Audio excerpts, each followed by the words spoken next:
Guys ತುಂಬಾ costly phone ತಗೊಂಡಿದ್ದೀನಿ. ಫೋನ್ಗೆಲ್ಲ ಒಂದು ಲಕ್ಷಾಂತರ ರೂಪಾಯಿ ದುಡ್ಡು ಸುರಿತಾರೆ. ಅದ್ರ ಬದಲು ಏನಾದ್ರು ಗೋಲ್ಡ್ ತಗೊಳಕಾಗಲ್ವಾ, ಇಲ್ಲ ಇನ್ನೊಂದೇನಕ್ಕೋ ಆಗುತ್ತೆ ಅಂತ ಫಿನಾನ್ಷಿಯಲ್ ತುಂಬಾ ಚೆನ್ನಾಗಿ ಪ್ಲಾನ್ ಮಾಡ್ತೀನಿ. ಒಂದಷ್ಟು ಅಮೌಂಟ್ ಅಂತ ಸೇವ್ ಮಾಡ್ತೀವಿ.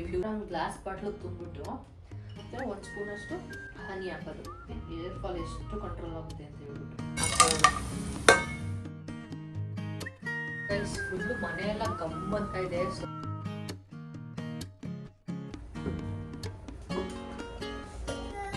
ಹಾಯ್ ಎಲ್ಲೋ ಎಲ್ರಿಗೂ ನಮಸ್ಕಾರ. ನನ್ನ ಮತ್ತೊಂದು ವಿಡಿಯೋಗೆ ಸ್ವಾಗತ. ಸೊ ಇವತ್ತು ಒಂದು ಖುಷಿ ವಿಚಾರ ಏನಪ್ಪಾ ಅಂತ ಹೇಳಿದ್ರೆ, ನಾನು ಹೊಸ ಮೊಬೈಲ್ ತಗೊಂಡೆ. ಸೊ ಹೊಸ ಮೊಬೈಲ್ ಅಲ್ಲಿ ಫಸ್ಟ್ ವಿಡಿಯೋ ಶೂಟ್ ಮಾಡ್ತಾ ಇದ್ದೀನಿ. ಇದು ಸೊ ವಿಡಿಯೋ ಹೆಂಗ್ ಬರ್ತಿದೆ ಏನ್ ಕತೆ ಅಂತ ಹೇಳ್ಬಿಟ್ಟು ಕಮೆಂಟ್ ಮಾಡಿ. ಬಟ್ ಮೈಕ್ ಹಾಕಕ್ಕಾಗಲ್ಲ ಇದಕ್ಕೆ, ಯಾಕಂತ ಹೇಳಿದ್ರೆ ಇದು ಸಾಕೆಟ್ ಡಿಫ್ರೆಂಟ್ ಆಗಿದೆ. ನಾನು ಮೊದಲು ಮೊಬೈಲ್ ಯೂಸ್ ಮಾಡ್ತಾ ಇದ್ನಲ್ಲ, ಅದ್ರ ಸಾಕೆಟ್ ಡಿಫ್ರೆಂಟ್ ಆಗಿತ್ತು, ನನಗೆ ಗೊತ್ತೇ ಇಲ್ಲ ಅದು. ಇವಾಗ ಮೈಕ್ ಹಾಕೋಣ ಅಂತ ಬರ್ತೀನಿ, ಇವಾಗ ಗೊತ್ತಾಗ್ತಿದೆ.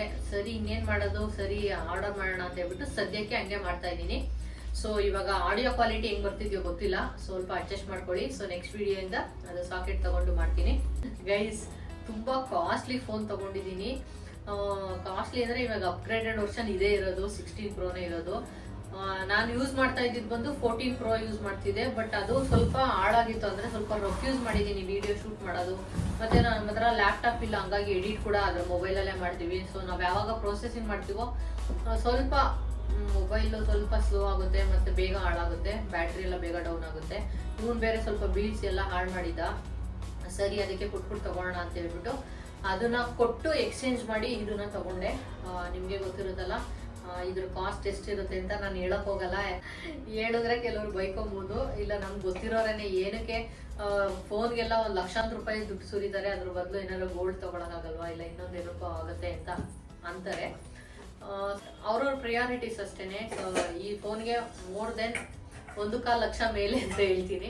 ಮೊಬೈಲ್ಗೆ 1 ಲಕ್ಷ ಇನ್ವೆಸ್ಟ್ ಮಾಡ್ತಿದೀವಿ ಅಂತ ಹೇಳಿದ್ರೆ ನಾವು ರಿಚ್ ಅಂತ ಅಲ್ಲ, ನಮ್ಮ ಪ್ರಿಯಾರಿಟೀಸ್ ಮೇಲೆ ಡಿಪೆಂಡ್ ಆಗುತ್ತೆ ಅಷ್ಟೇ. ಇವಾಗ ನಾನು ಮೊಬೈಲ್ಗೆ ಏನಕ್ಕೆ ಇನ್ವೆಸ್ಟ್ ಮಾಡ್ತಿದ್ರೆ ನನಗಿದ್ ನೆಸೆಸಿಟಿ ಇದೆ. ನಾನೇನಾದ್ರೂ ಲೈಕ್ ಈ ತರ ಏನೋ ವಿಡಿಯೋಸ್ ಎಲ್ಲ ಶೂಟ್ ಮಾಡೋದಿಲ್ಲ, ನಾರ್ಮಲ್ ಆಗಿದ್ರೆ ದೇವರಣೆ ನಾನು ಫೋನ್ಗೆ ಈ ತರ 1 ಲಕ್ಷಾಂತರ ರೂಪಾಯಿ ಎಲ್ಲ ಸುರಿತಾನೆ ಇರ್ಲಿಲ್ಲ. ಬಟ್ ಇವಾಗ ಅನಿವಾರ್ಯ ಆಗಿರೋದ್ರಿಂದ ತಗೊಂಡಿದೀವಿ. ಅಷ್ಟು ದುಡ್ಡಿದ್ರೆ ಗೋಲ್ಡ್ ತಗೊಳ್ಳೋಣ ಅಂತಾರೆ, ಇನ್ ಕೆಲವರು ಸೇವಿಂಗ್ಸ್ ಮಾಡೋಣ ಫ್ಯೂಚರ್ಗೆ ಆಗುತ್ತೆ ಏನಾದ್ರು ತಗೊಳಕ್ಕೆ ಅಂತ ಹೇಳ್ತಾರೆ. ಬಟ್ ನಾನು ಯಾವ ತರ ಅಂತ ಹೇಳಿದ್ರೆ, ನಾನು ಸಂಜೆ ಯಾವ ತರ ಅಂತ ಹೇಳಿದ್ರೆ, ನಾವೇನು ಅರ್ನ್ ಮಾಡ್ತೀವೋ ಅದರಲ್ಲಿ ನಾವು ನಮ್ಮ ಲೈಫ್ ಸ್ಟೈಲ್ ಮೇಲೆ ಜಾಸ್ತಿ ಇನ್ವೆಸ್ಟ್ ಮಾಡ್ತೀವಿ. ಫಾರ್ ಎಕ್ಸಾಂಪಲ್ ನಮಗೆ ಬಟ್ಟೆ ಆಗಿರ್ಬೋದು, ಇಲ್ಲ ಎಲ್ಲಾದ್ರೂ ತಿನ್ನಕ್ಕೆ ಹೋಗೋದಕ್ಕಿರ್ಬೋದು, ಇಲ್ಲಾಂದ್ರೆ ಎಲ್ಲಾದ್ರೂ ಟ್ರಿಪ್ ಹೋಗೋದು, ಇಂಥದಕ್ಕೆಲ್ಲ ನಾವು ಜಾಸ್ತಿ ಖರ್ಚು ಮಾಡ್ತೀವಿ. ನಮ್ಮ ಮೆಂಟಾಲಿಟಿ ಯಾವ ತರ ಅಂತ ಹೇಳಿದ್ರೆ, ಇಷ್ಟೊಂದು ಕಷ್ಟಪಟ್ಟು ದುಡಿತೀವಿ ಬರೀ ಫ್ಯೂಚರ್ಗೆ ಇಲ್ಲ ಏನೋ ಒಂದು ಮಾಡಬೇಕು ಅಂತ ಬರೀ ಅದಕ್ಕೆ ಸೇವ್ ಮಾಡ್ಕೊಂಡು ಕೂತ್ಕೊಂಡ್ರೆ ನಮ್ಮ ಲೈಫ್ ನಾವು ಯಾವತ್ತು ಎಂಜಾಯ್ ಮಾಡೋದು?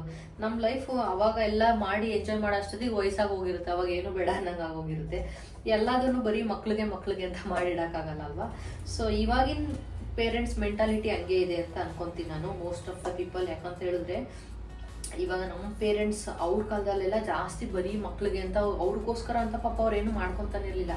ಬರೀ ಮಕ್ಳಿಗೆ ಮಾಡಬೇಕು ಅಂತ ಹೇಳ್ಬಿಟ್ಟು ಅವ್ರ ಲೈಫ್ನ ತುಂಬ ಸ್ಯಾಕ್ರಿಫೈಸ್ ಮಾಡೋರು. ಬಟ್ ಇವಾಗಿರೋ ಜನ್ರೇಷನ್ ಮೆಂಟಾಲಿಟಿ ಹೆಂಗಿದೆ ಅಂದರೆ, ನಮಗೂ ಸ್ವಲ್ಪ ಖರ್ಚು ಮಾಡ್ಕೊಳ್ಳೋಣ, ನಮ್ಮ ಮಕ್ಳಿಗೆ ಸ್ವಲ್ಪ ಸೇವ್ ಮಾಡೋಣ ಅನ್ನೋ ಥರ.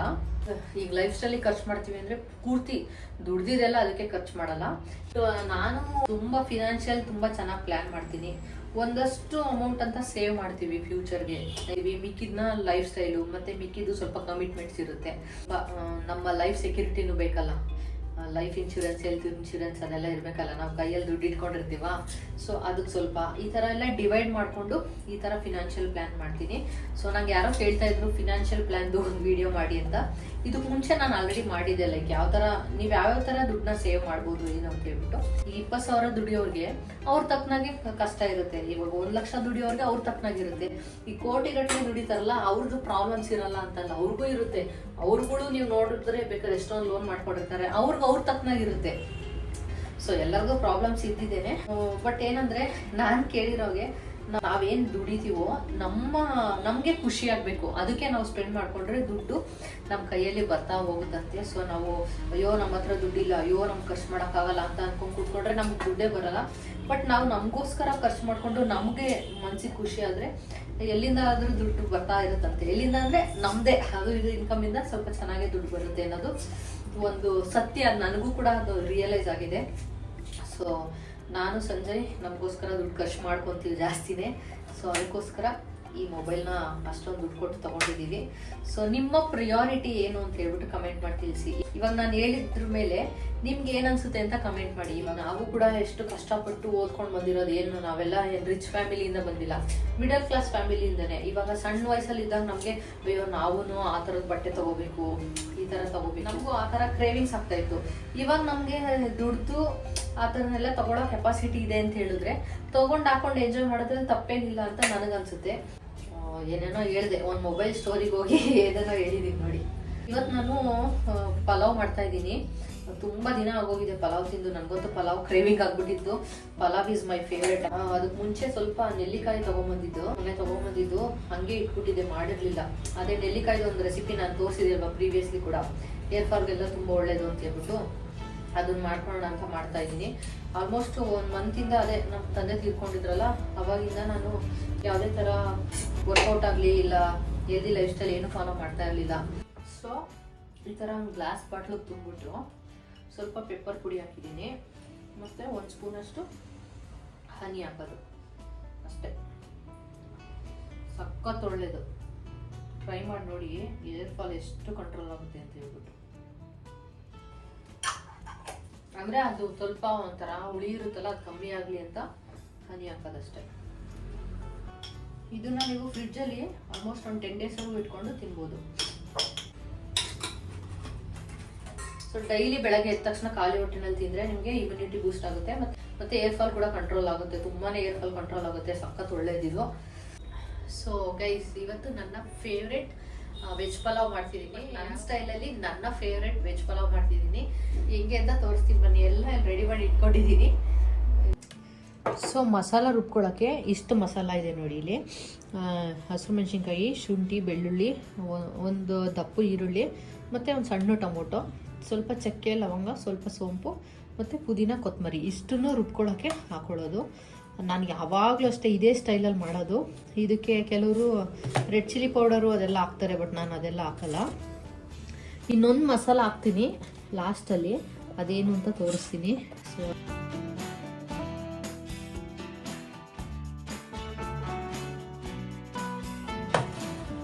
ಸೊ ಮಸಾಲ ರೆಡಿ ಆಯಿತು. ಈ ಥರ ರುಬ್ಕೊಂಡು ನೆಕ್ಸ್ಟ್ ಇವಾಗ ಒಗ್ಗರಣೆ ಹಾಕೊಳ್ಳೋಣ ಬನ್ನಿ. ಒಗ್ಗರಣೆಗೆಲ್ಲ ರೆಡಿ ಮಾಡ್ಕೊಂಡಿದ್ದೀನಿ. ಸ್ವಲ್ಪ ಎಣ್ಣೆ ಮತ್ತು ತುಪ್ಪ ಹಾಕ್ಕೊಂಡಿದ್ದೀನಿ. ಇಲ್ಲಿ ಎಲ್ಲ ಸ್ಪೈಸಸ್ನ ತೊಗೊಂಡಿದ್ದೀನಿ. ಚಕ್ಕೆ, ಲವಂಗ, ಆಮೇಲೆ ಮರಾಠ ಮೊಗ್ಗು, ಸ್ಟಾರ್ ಹೂವು, ಕಸೂರಿ ಮೇಥಿ, ಮತ್ತು ಸೋಂಪು ಹಾಕ್ಬೇಕು. ಆವಾಗ ತುಂಬಾ ಚೆನ್ನಾಗಿರುತ್ತೆ. ಹಾಕೋಣ. ಸೊ ಲಾಸ್ಟಲ್ಲಿ ಮರಾಠ ಮೊಗ್ಗು ಹಾಕ್ಕೊತೀನಿ ಪಲಾವ್ ಎಲೆ. ಅದು ಸ್ವಲ್ಪ ಫ್ರೈ ಆದಮೇಲೆ ನೋಡಿ ಚೆನ್ನಾಗಿ ಫ್ರೈ ಆಗಿದೆ, ಸ್ವಲ್ಪ ಗೋಲ್ಡನ್ ಬ್ರೌನ್ ಆಗಿದೆ. ಇವಾಗ ನಾನು ಟೊಮೊಟೊ ಹಾಕ್ಕೊತೀನಿ. ಈಗ ಹಾಕ್ಕೊಂಡು ಸ್ವಲ್ಪ ಉಪ್ಪು ಹಾಕ್ಕೊಂಡು ಚೆನ್ನಾಗಿ ಮೆತ್ತಗಾಗೋವರೆಗೂ ಬೇಯಿಸ್ಕೊಬೇಕು. ನೋಡಿದ್ರೆ ಟೊಮೊಟೊ ಕ್ಲೀನಾಗಿ ಸ್ಮ್ಯಾಶ್ ಆಗಿ ಚೆನ್ನಾಗಿ ಬೆಂದೋಗಿರುತ್ತೆ. ಇವಾಗ ತರಕಾರಿ ಹಾಕ್ಕೊತೀನಿ. ಕ್ಯಾರೆಟು, ಬೀನ್ಸು, ಆಲೂಗಡ್ಡೆ, ಮತ್ತು ಸ್ವಲ್ಪ ಕ್ಯಾಪ್ಸಿಕಮ್ ಇತ್ತು, ವೇಸ್ಟ್ ಆಗುತ್ತೆ ಅಂತ ಅದನ್ನು ಕೂಡ ಹಾಕ್ಕೊಂಡಿದ್ದೀನಿ.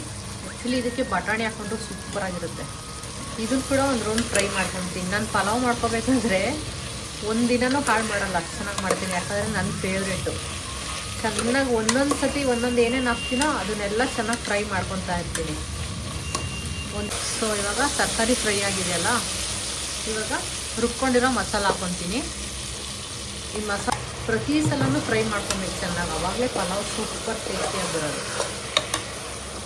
ಇವಾಗ ನಾನು ಒಂದು ಸೀಕ್ರೆಟ್ ಇಂಗ್ರೀಡಿಯೆಂಟ್ಸ್ ಹಾಕ್ಕೊತೀನಿ ಗೈಸ್. ಏನು ಗೊತ್ತಾ ನೋಡಿ, ಇದೇನಂದರೆ ಬಿರಿಯಾನಿ ಮಸಾಲ. ಅದು ಮನೇಲಿ ನಾನೇ ಮಾಡ್ಕೊಂಡಿರೋದು.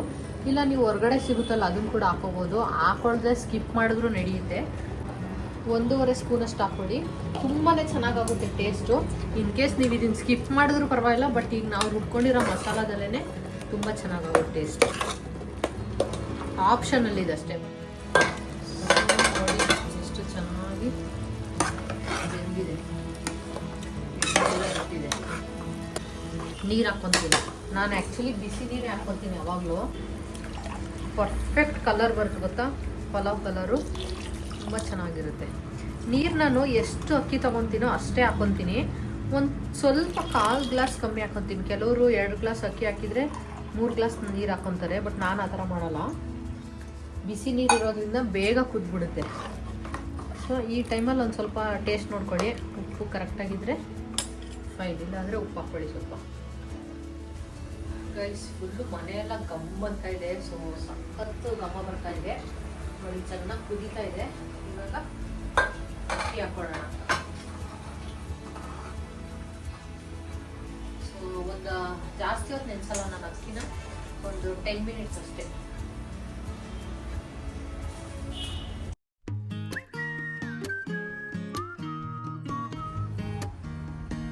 ಹಾಕಿ ಒಂದು ರೌಂಡ್ ಕುದಿ ಬಂದ್ಮೇಲೆ ಆಮೇಲೆ ಮುಚ್ತೀನಿ ನಾನು. ಇಮಿಡಿಯೇಟ್ ಮುಚ್ಚಲ್ಲ, ಒಂದು ಕುದಿ ಬರಲಿ ನೋಡಿ. ಚೆನ್ನಾಗಿ ಕುದ್ದಿದೆ. ಇವಾಗ ಮುಚ್ಚಿಬಿಟ್ಟು 2 ವಿಷಲ್ ಹೊಡ್ಸೋದು.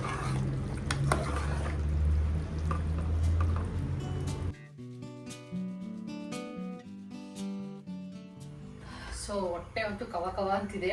ಇದು 2 ವಿಷಲ್ ಬಂದು ಏರೋಗ ಅಷ್ಟರಲ್ಲಿ ಸ್ವಲ್ಪ ಪಾತ್ರೆ ಆಗಿದೆ, ತೊಳ್ಕೊಂಡ್ಬಿಡ್ತೀನಿ. ನಾನು ಯೂಶಲಿ ಈ ಥರ ಮಧ್ಯಾಹ್ನ ಇಲ್ಲಾಂದರೆ ಸಾಯಂಕಾಲ ಟೈಮ್ ಪಾತ್ರೆ ಒಂದು ರೌಂಡ್ ತೊಳೆದ್ಬಿಡ್ತೀನಿ. ಯಾಕಂತ ಹೇಳಿದ್ರೆ ಮತ್ತೆ ನೈಟ್ಗೆ ತುಂಬ ಜಾಸ್ತಿ ಆಗ್ಬಿಡುತ್ತೆ, ಅವಾಗ ಬೇಜಾರಾಗುತ್ತೆ ತೊಳೆಯೋಕ್ಕೆ. ನಾನು ಹೆಂಗೊತ್ತ ಒಂದು ಯೂಸ್ ಮಾಡಿರ್ತೀನಿ, ತೊಳೆಯೋಕೆ ಹಾಕ್ಬಿಡ್ತೀನಿ. ಮತ್ತೆ ಒಂದೇನಾದ್ರೂ ಮಾಡ್ತೀನಿ, ಮತ್ತೆ ತೊಳೆಯೋಕೆ ಹಾಕ್ಬಿಡ್ತೀನಿ. ನಮ್ಮ ಮೇಡ್ ಬರ್ಬೇಕಾದ್ರೇನೆ ಪಾತ್ರೆ ಕಮ್ಮಿ ಆಗ್ತಿತ್ತು. ಇವಾಗ ಅವ್ರು ಬರ್ತಿಲ್ವಲ್ಲ, ಇವಾಗಲೇ ಜಾಸ್ತಿ ಆಗಿರುತ್ತೆ. ಇವಾಗ ಒಂದು ರಾಶಿ ತೊಳೆದಿರ್ತೀನಿ, ಮತ್ತೆ ನೈಟ್ ಇಷ್ಟು ತೊಳೆದಿರ್ತೀನಿ ಅನ್ಸತ್ತೆ. ಬಟ್ ಏನೋ ಗೊತ್ತಿಲ್ಲ, ಜಾಸ್ತಿ ಆಗ್ತಿದೆ. ಅದಕ್ಕೆ ತುಂಬ ಜಾಸ್ತಿ ಅಂದರೆ ಅದು ನೋಡೇನೆ ಬೇಜಾರಾಗ್ಬಿಡುತ್ತೆ. ಅದಕ್ಕೆ ತಿಂದಿದ್ದು ಮತ್ತೆ ಮಧ್ಯಾಹ್ನ ಊಟ ಮಾಡಿದ್ದು ಇವಾಗ ತೊಳೆದ್ಬಿಡ್ತೀನಿ. ಮತ್ತೆ ನೈಟ್ ಊಟ ಮಾಡಿದ್ನ ಕ್ಲೀನಾಗೆಲ್ಲ ತೊಳೆದು ಕ್ಲೀನಾಗೆಲ್ಲ ರೆಡಿ ಮಾಡಿ ಇಟ್ಬಿಡ್ತೀನಿ. ಆ್ಯಕ್ಚುಲಿ ಮೊದಲು ನಮ್ಮ ಮೇಡ್ ಬರಬೇಕಾದ್ರೆ ಮಧ್ಯಾಹ್ನ ತಿಂದಿದ್ದು, ನೈಟ್ ತಿಂದಿದ್ದು, ಬೆಳಗ್ಗೆವರೆಗೂ ಹಂಗೆ ಬಿಚ್ಚಲ್ಲಾಡಿ ಅಡುಗೆ ಮನೆಯೆಲ್ಲ ಗಬ್ಬಿಡ್ದಿರ್ತಿತ್ತು. ಬಟ್ ಇವಾಗ ಅವರು ಬರೋಕ್ಕೆ ಸ್ಟಾಪ್ ಮಾಡಿದ್ಮೇಲೆ ನಾನೇ ನೈಟೆಲ್ಲ ತೊಳ್ಕೊಂಡ್ಬಿಡ್ತೀನಲ್ಲ, ಅಡುಗೆ ಮನೆ ಸ್ವಲ್ಪ ಕ್ಲೀನಾಗಿರುತ್ತೆ. ಸೊ ಅದೊಂದು ಒಳ್ಳೆ ಕೆಲಸ ಮಾಡಿದೆ ಈ ವರ್ಷದಲ್ಲಿ. ಸೊ ಮೇಡ್ನ ಬಿಡಿಸ್ಬಿಟ್ಟು ನಾನೇ ಮಾಡ್ಕೊಳ್ಳೋದ್ರಿಂದ ಸ್ವಲ್ಪ ಅಡುಗೆ ಮನೆಯನ್ನು ಕ್ಲೀನಾಗೆ ಇಟ್ಕೊಂಡ್ಬಿಡ್ತೀನಿ ನೈಟು. ಗೈಸ್ ಘಮ ಘಮ ಘಮ ಅನ್ನೋ ಪಲಾವ್ ರೆಡಿಯಾಗಿದೆ. ಹೊಟ್ಟೆ ಸಿಕ್ಕಾಪಟ್ಟೆ ಹಶ್ವಾಗಿದೆ. ನನ್ನ ಗಂಡಂದು ಲಂಚ್ ಟೈಮು ಆಗಿದೆ. ಬಾ ಇಲ್ವಾ ತೋರಿಸು ಪಲಾವ್ ಹೆಂಗಾಗಿದೆ ಅಂತ. ಬಿರಿಯಾನಿ ಆಗಿದೆ, ಕಾಲ್ ಕೆಜಿ ತರ್ತೀನಿ ಅಂತ. ಸುಮ್ಮನೆ ನಿರ್ಸೋದು ನಿನಗೆ ಯಾವಾಗಲೂ ಅದೇ ಜ್ಞಾನ.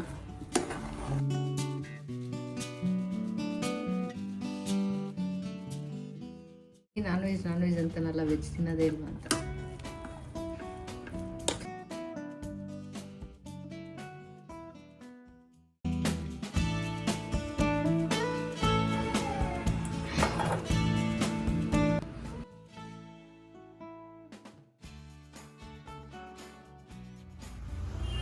ಗೈಸ್ ನಾನು ಅವಾಗಲೇ ಹೇಳ್ದಂಗೆ ನಮ್ಮನೇಲಿ ಪಲಾವ್ ಯಾವತ್ತೂ ಹಾಳು ಮಾಡಲ್ಲ. ಆಯ್ತಾಯ್ತು. ಸಕ್ಕತ್ತಾಗಿದೆ, ಕ್ರೇಜಿ, ನೆಕ್ಸ್ಟ್ ಲೆವೆಲ್. ಚೆನ್ನಾಗಿ ಬ್ಯಾಟಿಂಗ್ ಮಾಡೋದೆ. ನಾನು ಜಾಸ್ತಿ ಪಲಾವ್ ನಮ್ಮ ಮನೇಲಿ ಮಾಡಲ್ಲ. ಯಾಕೆ ಗೊತ್ತಾ, ನನ್ನ ಫೇವ್ರೇಟ್ ಅಲ್ವಾ, ಜಾಸ್ತಿ ತಿಂದ್ಬಿಡ್ತೀನಿ ಅನ್ನ ತಟ್ಟೆ ತುಂಬ. ಅದಕ್ಕೆ ಸ್ವಲ್ಪ ಅವಾಯ್ಡ್ ಮಾಡ್ತೀನಿ. ಒಂದು 15 ಡೇಸ್ ಒನ್ಸ್ ಮಾಡ್ತೀನಿ ಅಷ್ಟೇ. ಇವಾಗ ತಿಂದ್ಬಿಟ್ಟು ಆಮೇಲೆ ಸಿಗ್ತೀನಿ. ಸೊ ಗೈಸ್ ಕೆಲಸ ಕಾರ್ಯ ಎಲ್ಲ ಮುಗಿಸಿ ಈವ್ನಿಂಗ್ ಸ್ವಲ್ಪ ರೆಸ್ಟ್ ತೊಗೊಂಡು ಇವಾಗ ಸ್ವಲ್ಪ ಮೈಂಡ್ ರಿಫ್ರೆಶ್ ಮಾಡ್ಕೋಬೇಕಲ್ಲ, ಅದಕ್ಕೆ ಕಾಫಿ ಕುಡಿಯೋಣ ಅಂತ ಹಾಲು ಕಾಯಕ್ಕೆ ಇಟ್ಟಿದ್ದೀನಿ. ಸೊ ಒಂದು ಕಾಫಿ ಕುಡಿದ್ರೆ ಫುಲ್ಲು ಬೆಳಗ್ಗೆದಾಗಿರೋ ಸ್ಟ್ರೆಸ್ ಎಲ್ಲ ಸ್ವಲ್ಪ ರಿಲ್ಯಾಕ್ಸ್ ಆಗುತ್ತೆ ನನಗೆ. ಸೊ ತುಂಬ ಜನ ಮೇ ಬಿ ಹೊಸಬ್ರು ಅನಿಸುತ್ತೆ ನನಗೆ. ಎಷ್ಟೊಂದು ಜನ ಕೇಳ್ತಾನೆ ಇರ್ತೀರಾ, ವೆಯ್ಟ್ ಲಾಸ್ ಮಾಡಬೇಕಂದ್ರೆ ರೈಸ್ ತಿನ್ನೋದು ಬಿಡಬೇಕಾ, ಇಲ್ಲ ಕಾಫಿ ಟೀ ಕುಡಿಯೋದು ಬಿಡಬೇಕಾ ಅಂತ. ಆ ಥರ ಎಲ್ಲ ಏನಿಲ್ಲ. ನಂದು ಹಳೆ ವೀಡಿಯೋಸ್ ನೋಡಿದ್ರೆ ನಿಮಗೆ ಗೊತ್ತಾಗುತ್ತೆ. ರೈಸ್ ಬಿಡಬೇಕಂತ ಏನಿಲ್ಲ. ಸೊ ರೈಸ್ ಕೂಡ ತಿನ್ಬೋದು, ಬಟ್ ನೀವು ಯಾವ ಕ್ವಾಂಟಿಟಿಯಲ್ಲಿ ತಿಂತೀರಾ, ಯಾವ ಪ್ರಪೋರ್ಷನಲ್ಲಿ ತಿಂತೀರ ಅನ್ನೋದು ತುಂಬಾ ಮ್ಯಾಟ್ರ್ ಆಗುತ್ತೆ. ಈಗ ಕೆಲವ್ರು ಏನು ಮಾಡ್ತಾರೆ, ಬೆಳಗ್ಗೆ ಬ್ರೇಕ್ಫಾಸ್ಟ್ಗೆ ಪಲಾವು, ಚಿತ್ರಾನ್ನ, ಪುಳಿಯೋಗರೆ ಇದೆಲ್ಲ ಮಾಡ್ತಾರೆ. ಬಟ್ ನಮ್ಮನೇಲಿ ನಾನು ಬೆಳಗ್ಗೆ ಹೊತ್ತು ರೈಸ್ ಮಾಡೋದೇ ಇಲ್ಲ. ಯಾವಾಗಲೂ 3 ತಿಂಗಳಿಗೋ 6 ತಿಂಗಳಿಗೋ ಒಂದ್ಸಲ ಯಾವಾಗಾದರೂ ಒಂದು ರೈಸ್ ಮಾಡ್ತೀನಿ ಅಷ್ಟೇ. ಅದು ಬಿಟ್ಟರೆ ನಾನು ಬೆಳಗ್ಗೆ ಹೊತ್ತು ರೈಸ್ ಮಾಡಲ್ಲ. ಸೊ ಮಧ್ಯಾಹ್ನ ಟೈಮ್ ಸ್ವಲ್ಪ ರೈಸ್ ಇರುತ್ತೆ, ಅದ್ರ ಜೊತೆಗೆ ಸಾಂಬಾರು, ಪಲ್ಯ ಮತ್ತು ಎಗ್ಗು ಇಲ್ಲ ಪನ್ನೀರ್ ಯಾವುದಾದ್ರೂ ಪ್ರೋಟೀನು, ಮತ್ತು ಸ್ವಲ್ಪ ಸಲಾಡು ಲೈಕ್ ಕುಕುಂಬರು ಅದೆಲ್ಲ ಇಟ್ಕೊಂಡಿರ್ತೀನಿ. ಆ ಥರ ಬ್ಯಾಲೆನ್ಸ್ ಆಗುತ್ತೆ. ಇನ್ನು ನೈಟ್ ಬಂದು ಚಪಾತಿ ಇಲ್ಲ ಮುದ್ದೆ, ರೊಟ್ಟಿ ಈ ಥರ ಬ್ಯಾಲೆನ್ಸ್ ಮಾಡ್ಕೊತೀನಿ. ಸೊ ಈ ಥರ ಮಾಡ್ಕೊಳ್ಳೋದ್ರಿಂದ ರೈಸ್ ಅವಾಯ್ಡ್ ಮಾಡ್ದಂಗೆ ಆಗುತ್ತೆ. ಅಂದರೆ 1 ಟೈಮ್ ತಿಂತೀನಿ ನಾನು. ಸಮ್ಟೈಮ್ಸ್ ಆಗಿಲ್ಲ ಅಂದರೆ 2 ಟೈಮ್ ತಿಂತೀನಿ, ಮಧ್ಯಾಹ್ನ ಮತ್ತು ನೈಟು. ಆವಾಗ ಪಲ್ಯ ಎಲ್ಲ ಜಾಸ್ತಿ ತಿಂದು ಸ್ವಲ್ಪ ಕ್ವಾಂಟಿಟಿ ರೈಸ್ ತಿಂತೀನಿ. ಈ ಥರ ಮಾಡ್ಕೋಬೋದು. ಇನ್ನು ಕಾಫಿ ಟೀನೂ ಕಂಪ್ಲೀಟಾಗಿ ಬಿಡಬೇಕಂತ ಏನಿಲ್ಲ. ಅಂದರೆ ನೀವು ಜಾಸ್ತಿ ದಿನಕ್ಕೆ 2-3 ಸಲ ಕುಡಿತಾ ಇದ್ದರೆ ಅದು ಮೇ ಬಿ ನಿಮಗೆ ವೆಯ್ಟ್ ಲಾಸ್ಗೆ ಇಂಪ್ಯಾಕ್ಟ್ ಆಗುತ್ತೆ.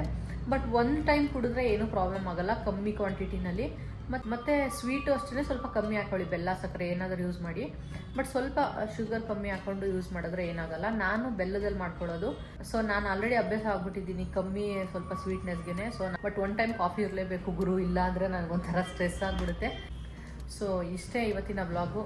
ನೆಕ್ಸ್ಟ್ ಕೂಡ ನಾನು ನಿಮಗೆ ವೆಯ್ಟ್ ಲಾಸ್ ಬಗ್ಗೆ ಅಪ್ಡೇಟ್ಸ್ ಎಲ್ಲ ಹೇಳ್ತಾ ಇರ್ತೀನಿ. ಸೊ ರೆಸಿಪೀಸ್ ಆಗಿರ್ಬೋದು, ಇಲ್ಲ ನನಗೆ ಹೆಲ್ಪ್ ಆಗಿರೋವಂಥ ಟಿಪ್ಸು ಮತ್ತು ವರ್ಕೌಟ್ಸ್ ಎಲ್ಲ ತೋರಿಸ್ತೀನಿ. ಸದ್ಯಕ್ಕೆ ಇವತ್ತಿನ ವ್ಲಾಗ್ ಇಷ್ಟೇ. ಈ ವಿಡಿಯೋ ನಿಮ್ಗೆ ಹೆಂಗೆ ಅನಿಸ್ತು, ಏನು ಕತೆ ಅಂತೇಳಿ ಕಮೆಂಟ್ ಮಾಡಿ. ಹಾಗೆ ಕ್ಲಾರಿಟಿ ಹೆಂಗಿದೆ ಅಂತ ಹೇಳ್ಬಿಟ್ಟು ಕೂಡ ಕಮೆಂಟ್ ಮಾಡಿ. ಸೊ ನೆಕ್ಸ್ಟ್ ವ್ಲಾಗಲ್ಲಿ ಸಿಗ್ತೀನಿ. ಅಲ್ಲಿವರೆಗೂ ಟೇಕ್ ಕೇರ್, ಬಾಯ್.